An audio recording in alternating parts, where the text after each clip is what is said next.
All right. Okay. All right, I see the live button is lit. Let's call the April 6th meeting to order. Approval of the minutes of the January 5th, 2021 regular meeting. Do I have a motion to accept? So moved. Okay, do I have a second? Second. Okay, all in favor, let me know by saying aye. Aye. Aye. All right, looking at the financial reports that were sent out to you today, I want to highlight a few things. Starting with the Water 3 budget tracking report. The revenue for the water is at $1,077,000. That's a positive 14,000 on the year to date versus the budget of $1,063,000. Some of the highlights in the expenses. The total labor is holding pretty close to steady, even though it's shifted around a little bit from what was budgeted. The utilities are running below budget at 85,000 versus 97,000. The very bottom line of the first page, maintenance expense outside labor is running about 29,000 greater than budget, but the cause of that was well number 1 for about 18,000 was cleaned prior to this fiscal year, but the cost and the expense wasn't paid until fiscal year July of 21, sorry, 20 and 21. We also have cleaned well number 3 during this same period, but that was a budgeted expense. And there's been some other impacts of various and sundry items that has caused that outside labor to come up. We had to get Riley Electric in to do some work on the control panel that killed itself some way. So all in all, the water is doing well. We're about 15,000 below budget, but we still have a profit in the water of $67,282. So water is holding firm. There is some interest expense variances there, but Glenda is working on those. There's new loans in there and some that we may have not budgeted properly to start with. So she's working on getting that under control for this coming year. So we'll know what we're doing the budgets on the interest expense. On the sewer report. On the sewer report, the revenue is 476,000 against a budget of 464,000. There was a one-time reimbursement of $30,000 for sewers. That was where TriMac reimbursed us for their portion of their pump station that they're now using. If you take that 30,000 out of the revenue, we're about 18,000 below normal everyday operations and so forth in revenue. Again, everything is relatively in order. Well, I did notice one item there that seems like our CPA firm wanted a little more money this year. They hit us pretty hard on audit fees, but not the bad mouth in front of anybody. But so just make a note of that, David, that you're out of budget. So the other issue there is in the maintenance expense. We had some hydraulic pumps that went out. We had to get the rail service to do some special cleaning so that they could be worked on and repaired. The popper truck, the pump system went out, so we had to get that repaired, which was not budgeted for. And then we're in the process of rebuilding the Cypress Lakes pump station, but that expense has not yet been processed and is not reflected in these statements. All in all, the Question, Dan. what Who's the least employee? that's Silas, what's his name? I can't ever remember it. The least employee is Kent McEwens.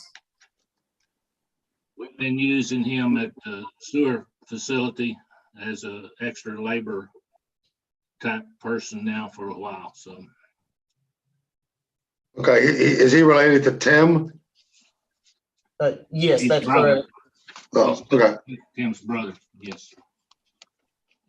So, but the sewer is still showing a loss, but it's 202,000 versus a budgeted 214,000, so it's doing better.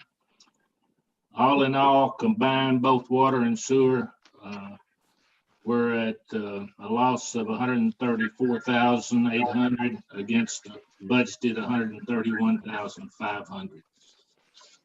So financially, everything's on track, except we have had some exceptional repairs that we didn't plan for. Looking at the balance sheet form there, the trial balance, you can see that our cash balance is down to 727,000, where a year ago it was in $1,000,009. But we have expended in excess of 175,000 for engineering and other work related to the wastewater treatment plant, which the loan is still in process. It has been approved, but it's not to a point where we can draw yet. So once we're able to draw against that loan, we'll recover that 175,000 back into our cash flow. The current balance on the city infrastructure account, where we have that $1,000,003 to draw from as emergencies, is at 442,434, and we're replenishing that at a rate of 5,000 a month every month. So, but at the rate of things right now, we may have to draw against that relatively soon because of some expenditures prior to us getting that loan draw on that 175,000. So, but we're still okay, and we have that infrastructure loan to back us up if things get way out of line. So that's the financial report. That's it. Is there any other questions on that?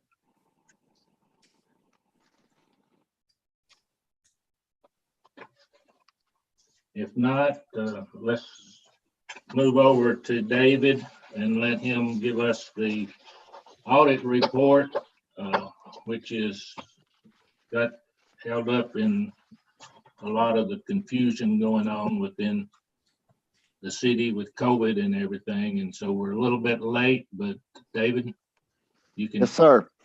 take the mic, please. Sure. So I'm here to present your audit report for June 30th, 2020. Apologize for the delay. Some things beyond our control as well as yours. So first off, I want to thank you all for allowing us to be your all's auditors, and I want to thank the staff for all their assistance helping us during this audit process. We certainly appreciate all the effort they put forth to help us out. And of course, we want to thank you all for the opportunity to assist you and continue working with your organization. So your audit consists of our auditor's report, your financial statements, the notes and supplemental schedules. In the PDF form on page 3 is our independent auditor's report. The second and third paragraph discloses our responsibility as your auditors and your responsibility. As noted, the financial statements are the responsibility of the systems management, and we're responsible for expressing an opinion on these statements. The sixth paragraph at the bottom of the page discloses our opinion, and as noted, these financial statements are fairly presented in all material respect for the financial position of the business type activities of the municipality water and sewer system in accordance with accounting principles generally accepted in the United States. This is known as an unmodified or a clean opinion. On the next page, in the first paragraph, these financial statements only present Calvert City Municipal Water and Sewer System and do not purport or present the financial position of the city of Calvert. Have to put that disclosure in there.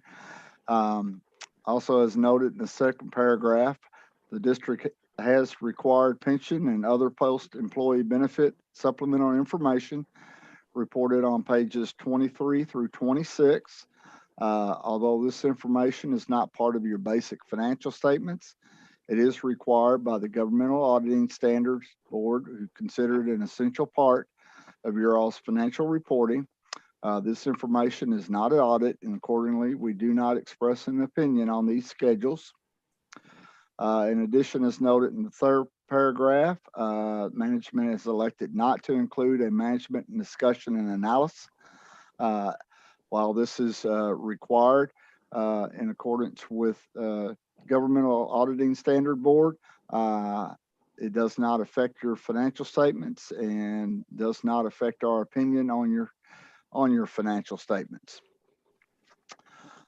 Finally, as noted in the fourth paragraph, the district also includes other supplemental budget information.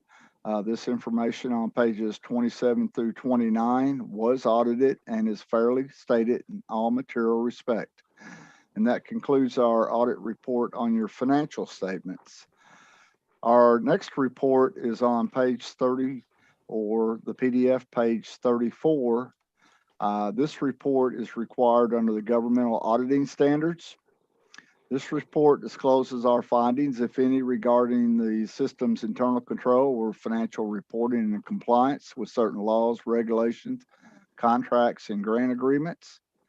As noted in the second paragraph of this report, our responsibility is to consider the system's internal control over financial reporting for the purpose of planning and performing our audit, but not for the purpose of expressing an opinion on your system's internal controls over financial reporting. Therefore, we do not express an opinion on the system's internal control over financial reporting. With that in mind, as noted in paragraph 4, our consideration of the system's internal control over financial reporting, we did not identify any deficiencies in internal controls that we consider to be a material weakness. In addition, as noted in the paragraph 5 at the bottom of the page, our responsibility also includes obtaining reasonable assurance whether the system's financial statements are free of material misstatements, Accordingly, we did perform tests of compliance with certain laws, regulations, contracts, and grant agreements. To obtain reasonable assurance, these financial statements were free of material misstatements, but not to express an opinion on compliance. Accordingly, we do not express an opinion on the system's compliance with the laws, regulations, contracts, and grant agreements. And as noted in paragraph 5, we noted no instances of non-compliance or other matters required to be reported under government auditing standards. Just some overall comments. Compared to your prior year, your net position increased 71,000. It's on page 4. Your operating expenses exceeded revenue by 23,000. 22,000 out of that is related directly to the increase in pension and other post-employee benefit obligations. Just to give you a heads up for fiscal year 2021, you can expect approximately a $225,000 increase in the pension and other post-employment liabilities based on the reports I've seen so far from the Kentucky retirement system. Your cash increased 71,000 during the year. You added a little over $1 million in new capital assets during the year. Your liabilities did increase about 465,000. Of course, 414,000 of that is from advances from the city for emergency use and capital improvements. You've got about 83,000 increase in overall pension and other post-employee benefit liabilities. And so this concludes our presentation. Is there any questions you have for me at this time?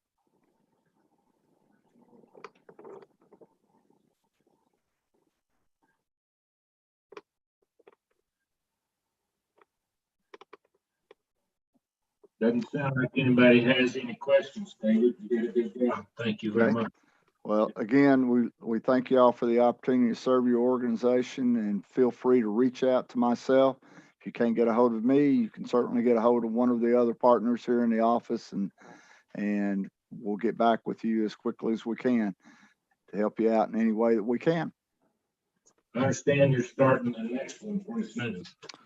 It will be rolling around here fairly soon if I can ever get through tax season. Depends how many times they decide to change that too.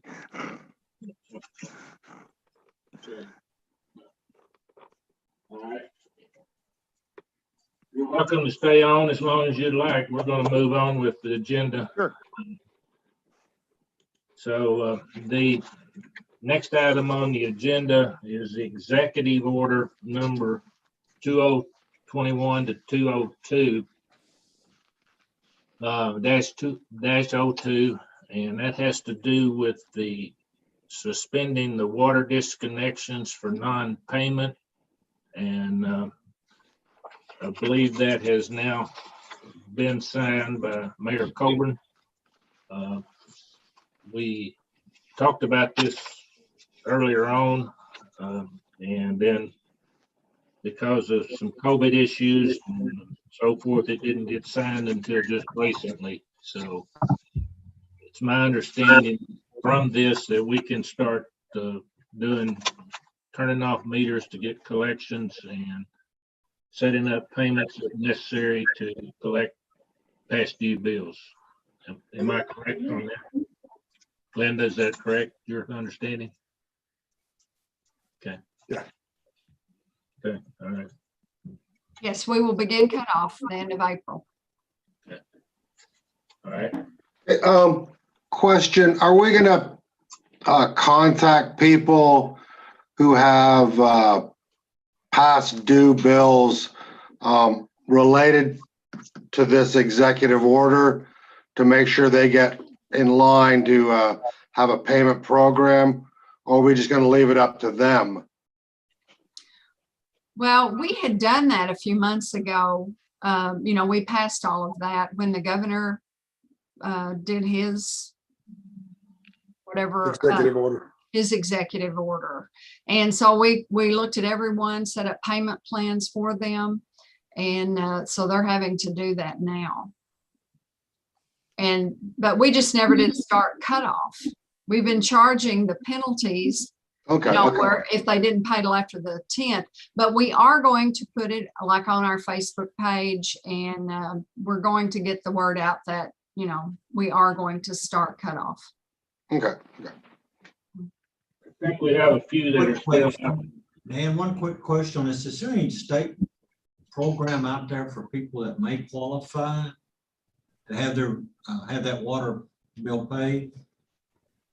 Yeah, there are different ways that they can get money. And we actually put that in the letter that we sent out to them. Okay, okay.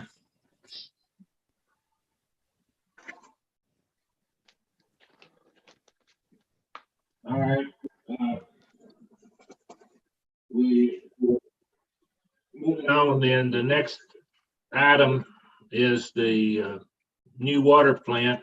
And we're going to establish a steering committee to review and to bring that together. And Mayor Jones did not get that taken care of, so just put this on here for Mayor Coburn to give some consideration as to how we want to do that and when he wants to get that done so that we can start looking at it and making some decisions to move forward. So. One of my comments, and I don't, Dan, I don't know a lot about that.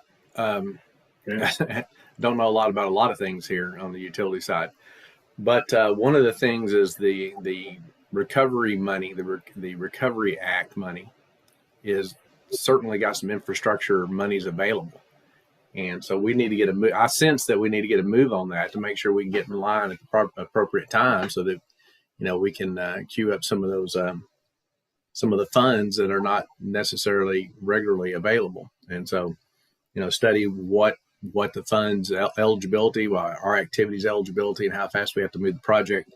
So my sense is that the level of urgency, at least for this preliminary review of government grants, is of the utmost importance. So the need to get that going is pretty high. And so I want to have some discussions about that in the next week or two and get a better feeling for that. The council is going to be briefed on just some of the components of that Relief Act.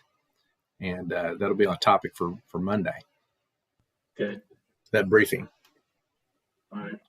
So we'll work on that. Okay. All right.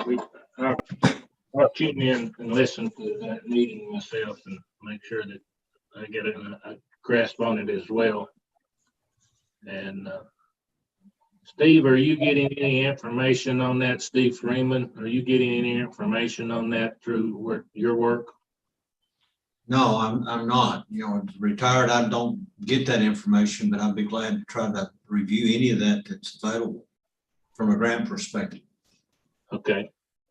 So maybe you want to also listen to the city council meeting Monday night, and we'll see what we can get from that. So. Well, now I do want to ask a check for understanding. What is the latest thinking price of the water plant scope? Just big as a breadbasket. Is it 15 million? Is it 20 million? Can't hear you, Gene. There's Gene, you faded off there, but there was, as I recall, I haven't reviewed the file in a little while, but it was around 17 million if we went with a water softener, and down around maybe 12 million if we didn't put in the water softener. I believe was in that ballpark range. Thank you.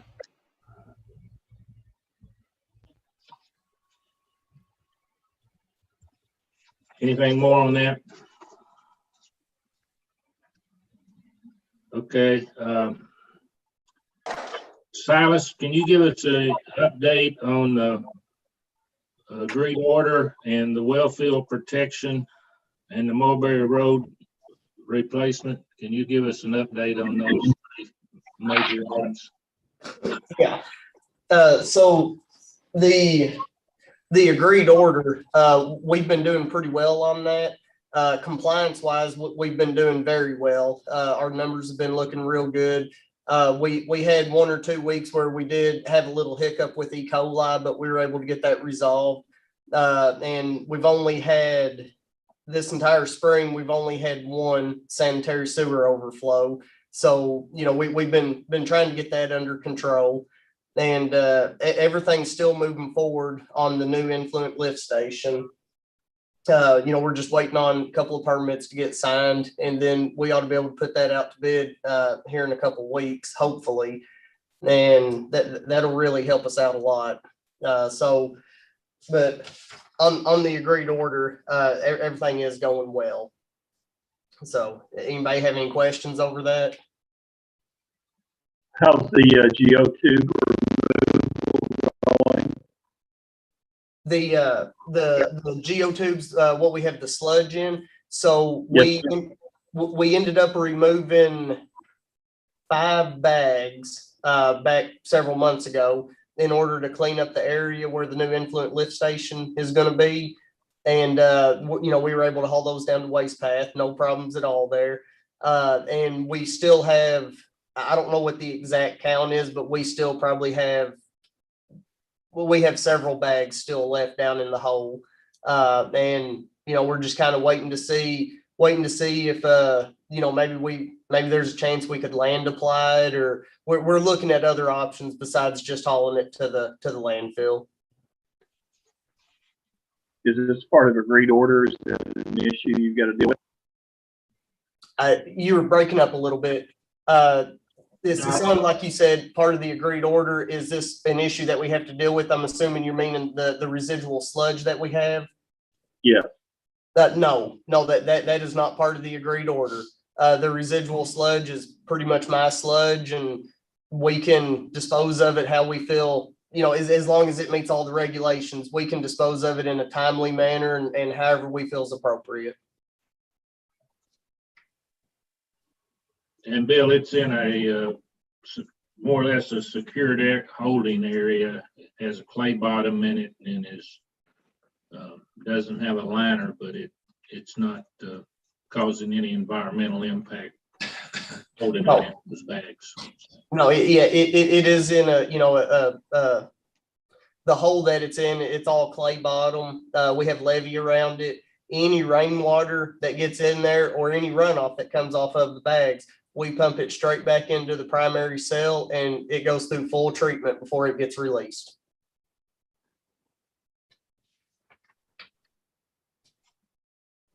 Okay. You're still waiting on the rural electric for the well field, is that correct? Yes, so on the well field, well number 6, everything's installed on it. The line's been installed, it's been pressure tested, everything looks good. We got our water withdrawal permit, everything looks good on that end, so we can run it, you know, whenever we get power out there to it. I've held up on running power to it because I'm working with some individuals from West Kentucky Rural Electric, because we're looking at trying to do primary metering out there, which if it works out, it would lower our electric bill out there significantly. So before we go through and pay to have the service set and all that back there at well 6, I'm giving them a little bit of time to see if the primary metering would be an option for us.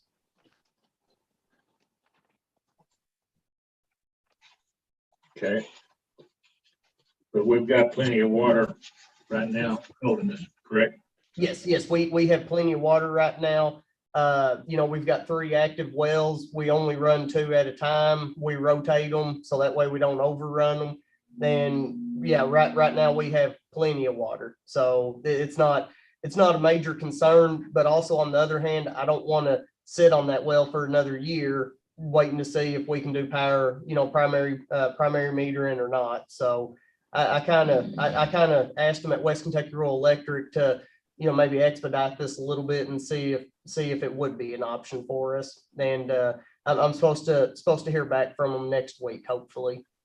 So if we qualify for the primary metering, what Yes. that does on the three phases gets us off those demand meters. If we qualify for the primary meter, and there will be no more demand charge at the well fields, So we which only pay for what we actually use. only pay for what we actually use, and you're talking, there's potential several $1,000 savings a year just by not paying the demand charges. Yeah, it's worth waiting for if we don't get into trouble. So. All right, and then on the Mulberry Road water line replacement, we're working with Chad at Rivercrest to get us some drawings and help us, not fancy drawings, but just get us something so we'll know a little bit better about what we can do to get that repaired out there. Anything else on that, Silas? No, that pretty well sums it up on Mulberry. Is I'm working with Chad on that, and whenever he gets the drawings, if they look good enough, we'll go ahead and submit them to the state and get the permit to run this little short water main, and shouldn't take very long at all to do it. It's not that long of a main, and then we would be able to kill that main that's exposed in the ditch. So that would be very nice.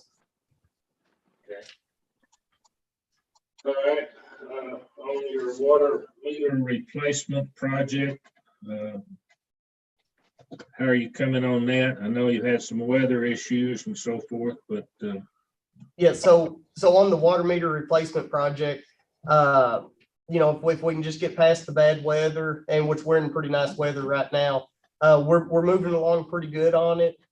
So far, as of today, we've changed out approximately 375 meters and installed leak sensors on every other section.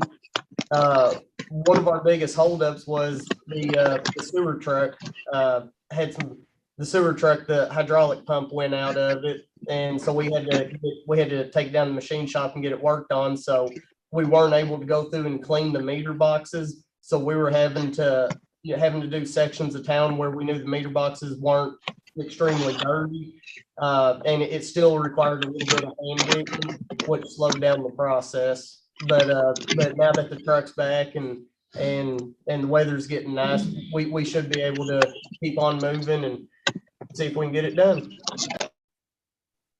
all right, in conjunction with that, Craig and the mayor, we got that $4 charge that we want to add to and has been approved by city council to the bills.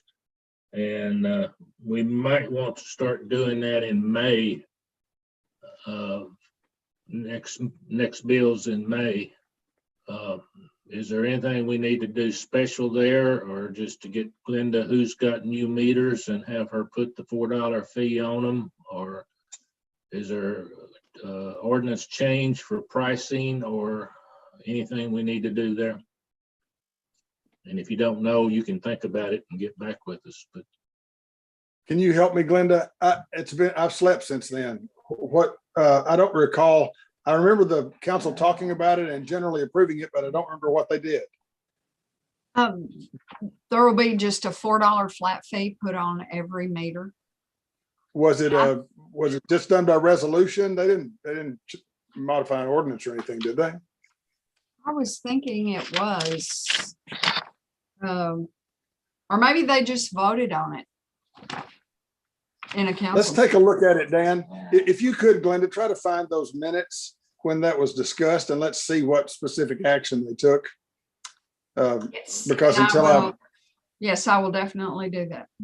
it's been months, at least months, since we talked about that. I'm thinking they just voted on it. I don't remember a revised ordinance or anything Yeah, adding that. I think they just voted on it. Okay, let's help me, Glenda, feed me the information, I and will. I'll take a look at it, and I'll try to let you know, Dan.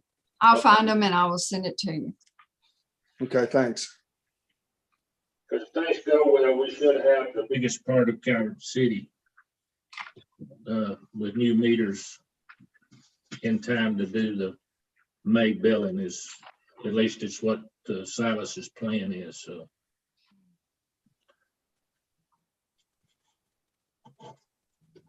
Okay, Greg, you had some comments, I think, or, Dan, can I ask a quick question before we get there? okay, It's not on the agenda, but we got Speedway coming in down on 62. We had a lot of problems in our sewer line with the waste coming out of Love's. So are we installing those grinders? Are we requesting that up front?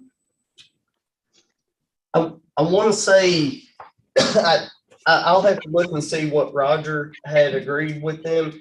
But I believe that they're doing like a stacked septic tank. So they're essentially going to have a septic tank before the water reaches the So sewer. solids will drop. Yeah, which will be very sufficient. But let me check on that and I'll get back to the whole board on that one. Thank you. I didn't mean to interrupt, Dan. I just had that on my mind and wanted to get an answer on it, so. no, that's fine. And we are still waiting for the new pumps and for the lift station down there, the pumps and the motors. Have you heard any more on that, Silas? Last time you said about 8 weeks, and I think we're well past that now, or. Yeah, we ordered the pumps on February the 4th. They told us 6 to 8 week delivery time. I got the past couple of weeks, I've been calling. And then we finally spoke to Dan Pritchard, who is co-owner of K&M Specialty. And he was able to pull some strings and find out those pumps should be shipped next week. But I've heard that before. And so I've got there's another sewer system in our area that if they do not ship our pumps next week, there's another sewer system in our area that has the same model pump that I ordered. And I've spoke with him and he said that he would be willing to either sell me one of his pumps or loan me a pump at a price, a low price until our new ones come in. So I'm giving them the benefit of the doubt this go around, but if they don't ship next week like they're supposed to, then we have some other options that I will look at. Okay. All right. Greg, did you have some comments you wanted to give us relative to? Were you talking about Lynn's stuff or? Yeah, but then. Yeah. Yeah, I'll just catch you guys up on what Lynn was doing before Lynn died. When Roger told Lynn back in October that he was probably going to leave, of course, Lynn was bent out of shape like everybody else was, and was concerned about, what do we do from here and what's my role and all of that kind of stuff. And so Lynn started investigating those and asking me questions and wondering what should we do? What could we do? What are we going to do next? And he was in the course of looking at that, he had me looking at maybe helping him revise ordinances to facilitate some changes in day-to-day management, because he saw some opportunities in the city management generally to try to take advantage of some talent that was available and maybe just reassign some duties and those kinds of things. And so I was doing a little research for him.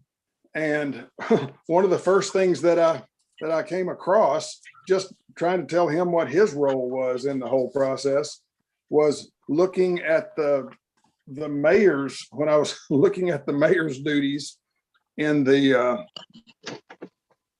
mayor council plan, the statutory, not the ordinance, but the statutory duties. One of the first things I came across was it's the mayor's job to supervise the day-to-day operations of city government and the conduct of all city officers and employees under the mayor's jurisdiction. And then the next element was require each department to make reports as required by ordinance or as the mayor deems necessary. And it kind of goes on from there. And I thought, oh, well, that's so then I started looking. And particularly looking at our ordinance, at our water and sewer ordinance. And our water and sewer ordinance specifically says that the board is vested with the management, supervision, and control of the system. And even goes a little further to give the board authority to hire and fire. And we've dealt with that for years. And the way we've dealt with it is that the board has always made the final recommendation to the mayor and then let the mayor hire. But the bottom line is our ordinance is a little out of step with the mayor council plan under the statute. Lynn at the time was frustrated that the water and sewer board was not organized in the same general format as all of the other departments of the city. And when I got to looking at it, I realized, well, it's not. And I wondered why. Well, it appears that back when we were bonding a bunch of stuff and building a bunch of stuff in the water and sewer department, my eyes are not falling on it, but it was related to bonding. Apparently the bond council back then wanted the water and sewer to be autonomous because here we go. No, that's not it either. Oh, here it is. Says the board shall at all times be governed by and conform to the provisions of the ordinance or ordinances pursuant to which the city may from time to time have authorized and issued any bonds, which by their terms are payable from and secured by a pledge of the revenues of the system. And it seems like what happened was that bond council required those ordinances in order to secure, in order to secure something. Well, I don't know if it was allowed back then when it was done, but it's not allowed now that the department of the city be removed from the executive authority of the mayor, which is sort of what our ordinance does. Our ordinance is set up to set the board as the governing authority, not particularly reportable to the mayor. And so Lynn was considering, okay, so what do we do?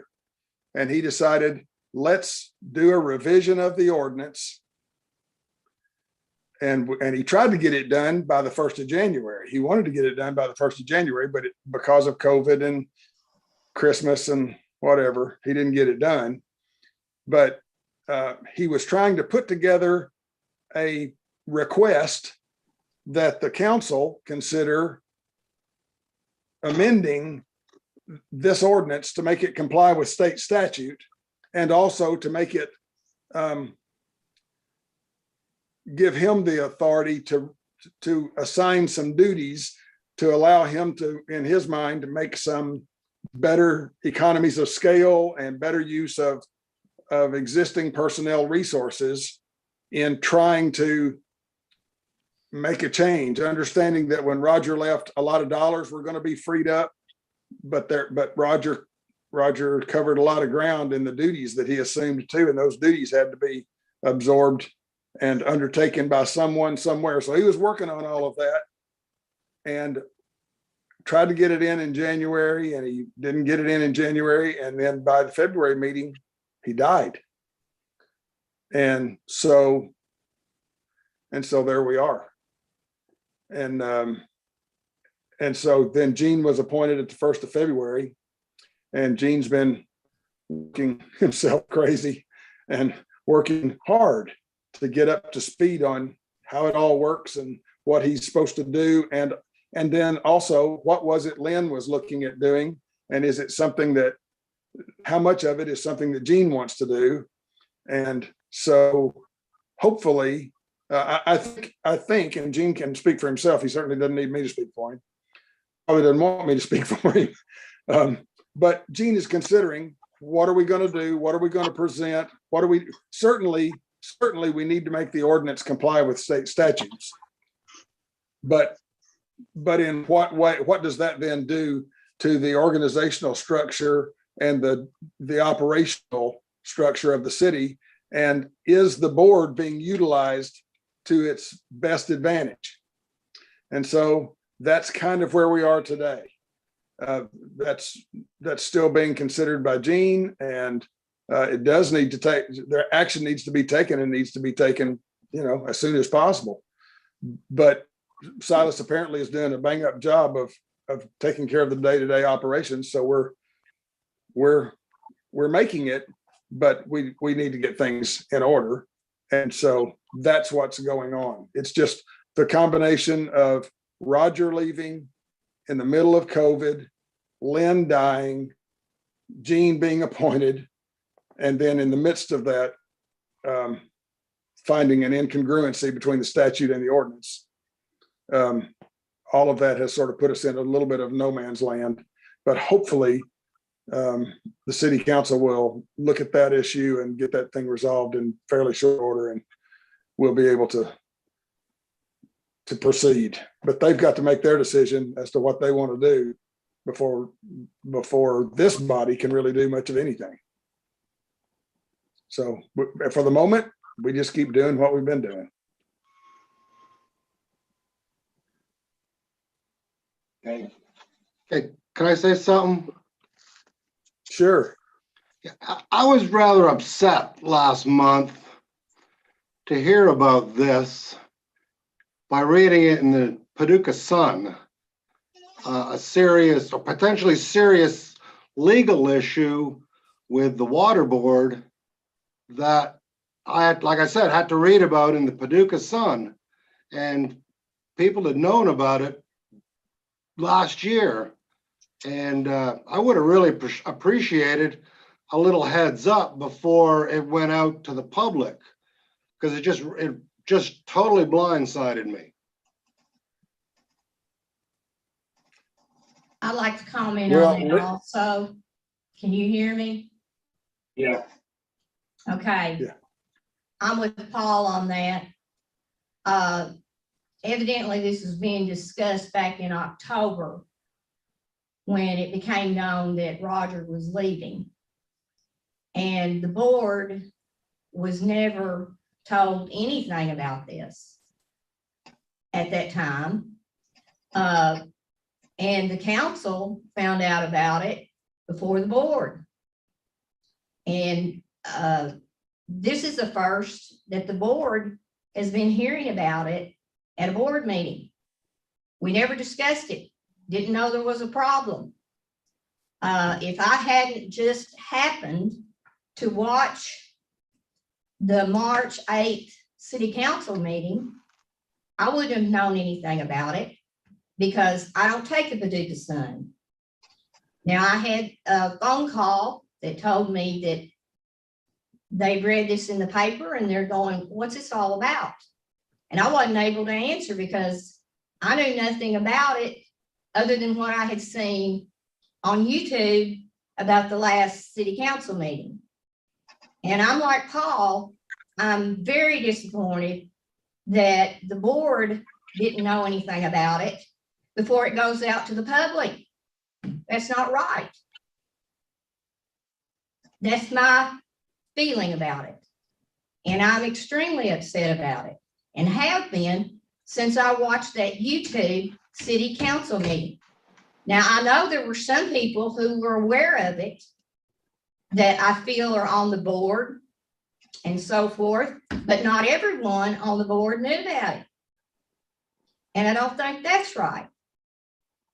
But I'm just telling you that that's my opinion about it. And I don't think this is the way that we should be doing this. Now, if it needs to be changed and there's things that need to be taken care of, then we need to take care of it. But I think the board needs to be aware of, and I mean, everyone on the board needs to know about it, not just 2 or 3 in on it. Now, I don't know what's going on, but up until Roger got ready to leave, we never heard anything about there being a problem with the way we were running the water and sewer or the way the board was handling anything. And I'm sorry, I'm like Paul, I am very, very disappointed in the way this has been handled. And I'm finished.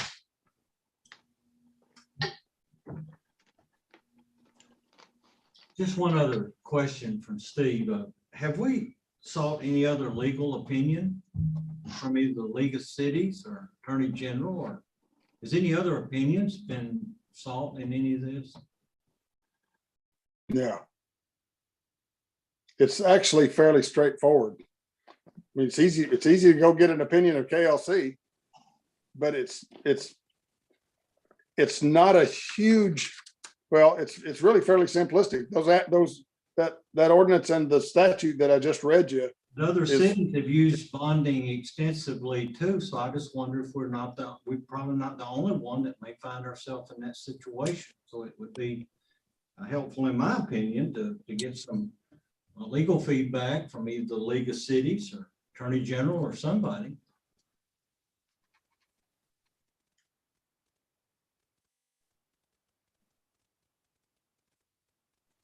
And what if we want to bond something in the future? I just want to make sure that we've asked all the right questions.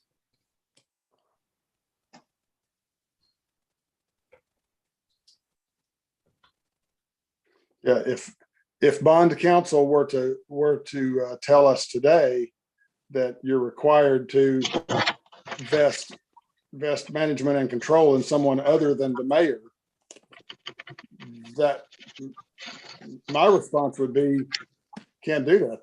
That violates the statute. But yeah, you certainly don't hurt my feelings to go ask Looking for a solution. KLC or something. We might reach outside and get some other legal opinion on it. Sure.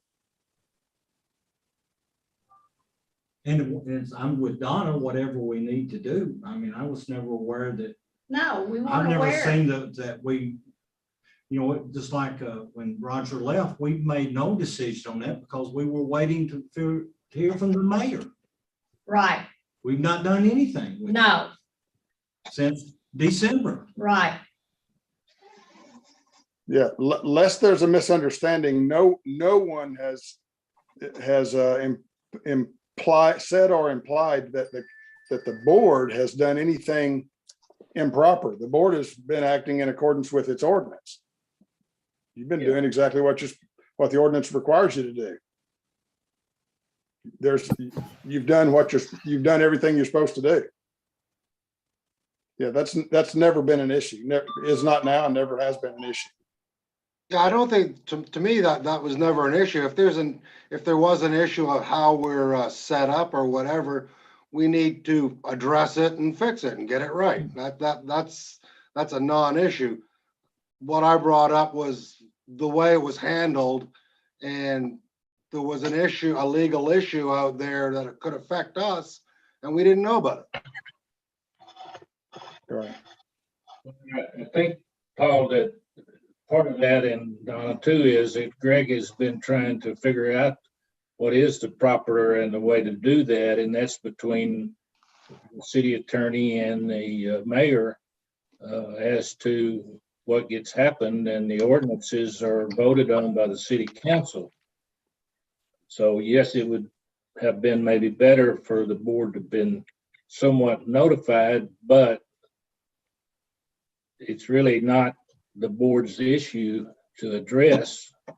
It's up to the city council and the mayor and city attorney to figure out what the problem was, and it wasn't known as a problem until the mayor asked Greg to look into it. So nobody knew there was a potential problem or whatever.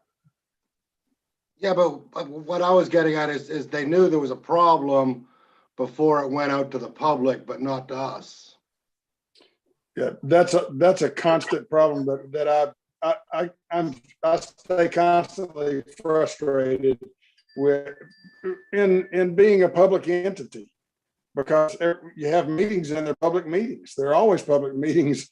And when you've got two different bodies, the council and the board, that both have an interest in the information, whoever you tell, And what do you tell? Because nothing's actually been, all that's happened as far as just the mayor has had some ideas and is trying to put something together. But then when you don't, he hasn't done anything to promote hiring of a general manager, and you don't have a general manager, people are wondering, what are you doing? What are you doing? And so it's a difficult thing to know where do you say it first? Because whenever you say it, whatever you say is in a public meeting. It just is. So what body do you say? The reorganization wasn't the issue. It was the bonding setup and that issue that was the legal potential that I don't think there was any illegal issue on reorganization. I think everyone knew that was going on or that was being discussed. Right. But it was the legal issue that was out there, the potential, and we just weren't told. Normally, just like even an email to everybody to say, hey, yeah, there's this potential issue out there that is going to be brought up to the board or to the council, and just so that you know what's going on. And if people ask you questions, say you're aware of it. Yeah. Let me be clear. I'm saying we ought to fix this. Yeah. I'm saying if we're struggling with how to fix it, where is some other information that we can access that would help us fix it correctly in a way, other than if we're still struggling with, we don't know how to fix it. There's got to be somebody out there that's dealt with it. If the statute's changed over the years, somebody's had to have dealt with it. I mean, I'm going to speak up here as far as that particular issue. See, I mean, we're talking about a $10 million plus investment and running debt, so that's got to be right. Yes, I agree. Oh, yeah, got to be right. And if we're still struggling with it, why don't we reach out and see if we can find someone that's dealt with it in a way that's been tested and we understand that we're going to fix it correctly.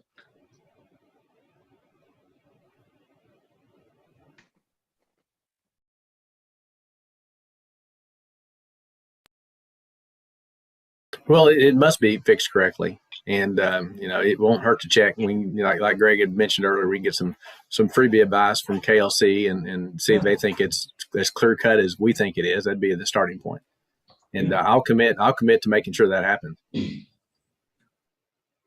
Yeah, I'm not opposed to fixing it. We ought to fix it, but if we're still struggling with how to fix it, there's got to be somewhere we can get a little help from it. That's all I'm saying.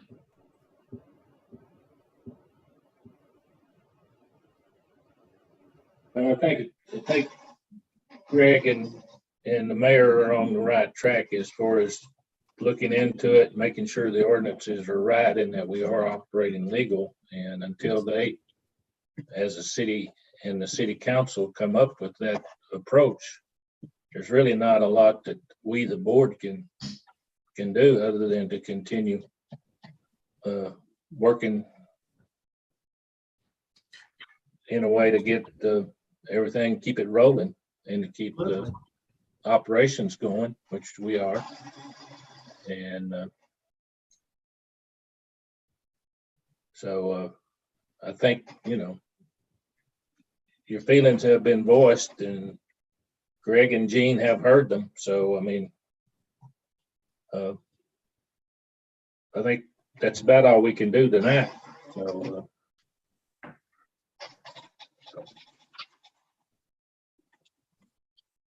yeah, I'll give Chris Johnson a call tomorrow just to see if he's aware of any other utilities or departments that have ever crossed his desk or crossed KLC's desk that was a similar issue.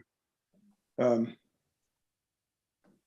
honestly, the fixes are not that drastic.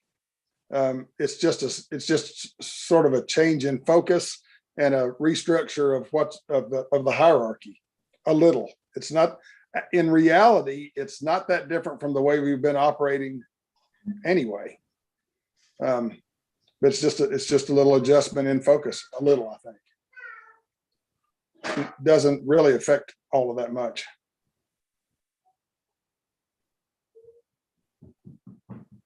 But, also before we get off here, Paul and Don, I mean, I hear what you're saying about being blindsided, and that would be a hot button for me. I mean, I can't make that go away.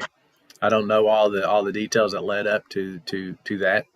Whether it's me getting started or ignorance on my part, or it built into that, or it was already at play. I don't understand all that, but from being a board member, I will tell you that I certainly understand your viewpoint and share it. I mean, being blindsided is no way to do it. I mean, you're volunteers for the city, you volunteer your time, and have take care and being a utility commissioner, and then you get blindsided. I mean, I certainly understand the sentiment and agree that and validate the opinion that if I were sitting in your seat and it happened that way, and all I can do is without knowing exactly how that unfolded, whatever, say I agree with you. When you have folks that are doing essentially volunteer work, and that's how it comes out, that's no way to run the ship. Yeah, I appreciate it. Thank you. Thank you. Let me go on record as saying this is all new information to me. I don't know about the March board meeting. I never saw the Paducah Sun. And so I'm not sure what the bond council is. Greg, you said the word bond council. I don't know what that is. You're on mute, Greg. We see your lips moving, but I can't hear you. Sorry, Bill. I'm old. Bond counsel is a reference to the attorneys who oversee the issuance of bonds. And just so that everybody sort of understands, back in the 60s and 70s, that's how cities got money, was they issued bonds. Cities could not borrow money back in the 60s and 70s. It was constitutionally prohibited. And so cities would issue bonds, and they would hire bond counsel, which were just attorneys who focused their practice on issuing bonds, which is a highly regulated activity. And that's how the Water and Sewer Board, that's how we built the water plant, the sewer plant, and all of that stuff. All of those bonds were paid off years ago. And now we have constitutional amendments that allow cities to borrow money. So we probably won't individually issue bonds probably ever again, just because the financing of municipal undertakings is a different world now. Just like that rural water thing that Roger had us help sponsor here recently. It's a bond fund where the rural water agency issues bonds and then loans those bond proceeds to Calvert cities, to municipalities. So we're not having to go through, at least individually, we're not having to go through a Calvert City municipal bond issue, which is where some of this stuff, some of these little incongruencies came from, because bond counsel is not the same thing as municipal counsel. So they may know a whole lot about bonds, but they don't know anything about municipal law. And, so things get a little bit incongruent there.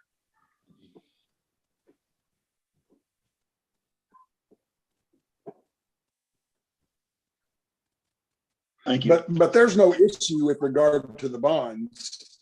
It's just that seems to be the rationale for why those provisions were put into our ordinance, was to satisfy some federal regulation back in the 60s or 70s having to do with separating funds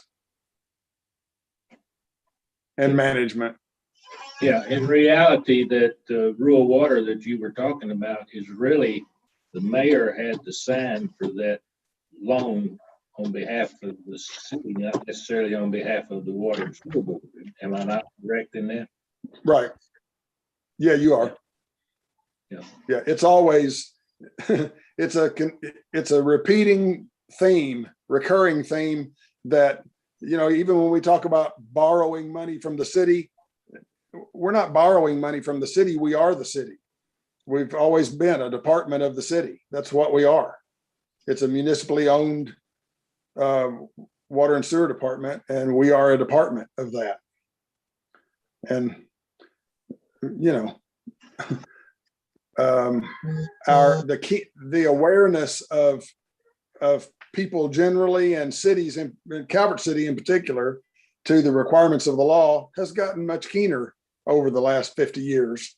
There was a time that, you know, we sort of lived in an isolated world here, and we're, as we progress and proceed, we try to sharpen up and get our, you know, keep our ducks in a row and get the stragglers in a row. And so this kind of stuff, this is not the only or last incongruency that we will ever find.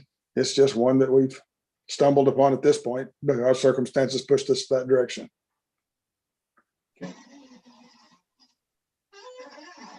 All right, any other points, or are we ready to adjourn? I make a motion, we adjourn. I'll second that. Okay. Have a motion second. All in favor, say aye. Aye. Okay. Thank you all.